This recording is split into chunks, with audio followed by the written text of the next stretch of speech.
Il enceintait les femmes avec un simple regard. Avant de commencer, abonne-toi à cette chaîne Story Africa et active la cloche. Parce qu'ici, chaque histoire te fera frissonner jusqu'à la fin. Le soleil se levait sur Ouassala, un petit village reculé du Mali, caché derrière des collines rougeâtres et des forêts épaisses où chantaient encore les oiseaux avant l'aube. Les coqs chantaient, les femmes balayaient la cour, les hommes affûtaient l'heure ou avant de partir au champ. Mais ce matin-là, l'air était lourd, comme si un nuage invisible pesait sur tout le village. Assise devant sa case, Aminata, jeune femme mariée de 25 ans, posa la main sur son ventre arrondi. Ses yeux remplis de larmes regardaient son mari, Baba, qui fixait le sol sans rien dire. La vieille Nafanta, vendeuse d'igname, arrivait au marché en parlant fort. « Vous avez entendu ?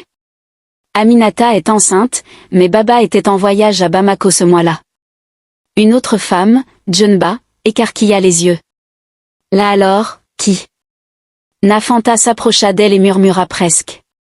On dit qu'elle a seulement croisé le regard de Simoko. Il était là, debout, appuyé contre un manguier devant sa case. Silencieux. Ses yeux noirs étaient si profonds qu'on avait l'impression qu'ils pouvaient aspirer votre âme. Simoko avait environ 27 ans. Grand, bien bâti, la peau d'un noir lisse comme le charbon poli, les lèvres charnues, la mâchoire ferme. Les hommes l'enviaient autant qu'ils le craignaient. Les femmes, elles, le regardaient en cachette, le cœur battant. On racontait que lorsqu'il était bébé, sa mère l'avait trouvé couché sous un grand arbre derrière leur case, nu, les yeux grands ouverts. Elle jura pourtant qu'elle l'avait mis à dormir dans sa chambre la nuit précédente. Depuis ce jour, tout le monde disait qu'il avait quelque chose de pas normal. Il a les yeux du djinn, murmurait sa grand-mère.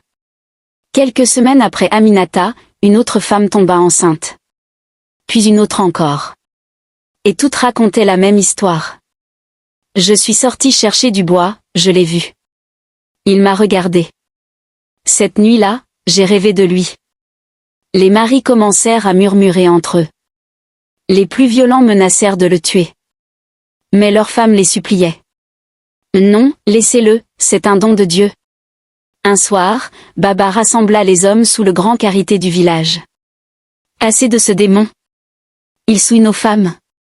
Il faut le chasser ou le tuer avant qu'il n'empoisonne tout notre sang. Les hommes, armés de bâtons et de machettes, partirent en direction de sa case. Ils le trouvèrent assis, les jambes croisées, les yeux fixés sur la lune. Quand ils approchèrent, Simoko les regarda un à un.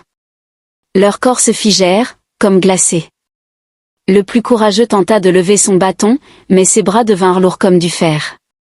« C'est un djinn », cria-t-il avant de lâcher son bâton et de s'enfuir. Pendant ce temps, sa vieille mère, assise près du feu, raconta la vérité à deux vieilles femmes venues l'interroger. Son père n'était pas humain. Quand j'étais jeune, un homme est venu me voir chaque nuit. Il était si beau. Mais je ne l'ai jamais vu en plein jour. Quand je suis tombée enceinte, il a disparu. Et j'ai accouché de Simoko, avec ses yeux noirs et silencieux. Les villageois firent appel à El Hadj Sekou, un grand marabout de Ségou. Il arriva un matin, vêtu d'un grand boubou blanc, son chapelet noir autour du cou. Son regard était dur et sage. « Amenez-moi ce garçon. » Ils amenèrent Simoko sous le grand nîmes au centre du village. Les femmes se cachaient derrière leurs pagnes, certaines pleuraient, d'autres priaient. El Hadj Sekou commença à réciter des versets coraniques à voix haute, aspergeant Simoko d'eau bénite. Le jeune homme se mit à trembler. Ses yeux devinrent rouges, comme des charbons ardents. Sa voix, grave et déformée, résonna.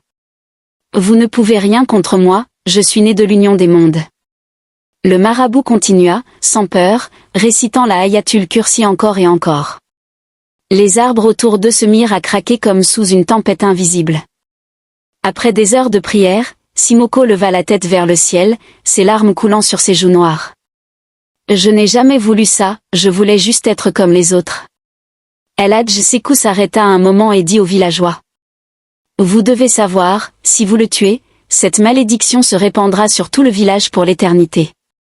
Il faut l'envoyer loin, très loin, dans la forêt sacrée où vivent ses semblables. » Le lendemain, à l'aube, Ils l'accompagnèrent jusqu'à la lisière de la grande forêt, celle qu'on appelait forêt des djinns.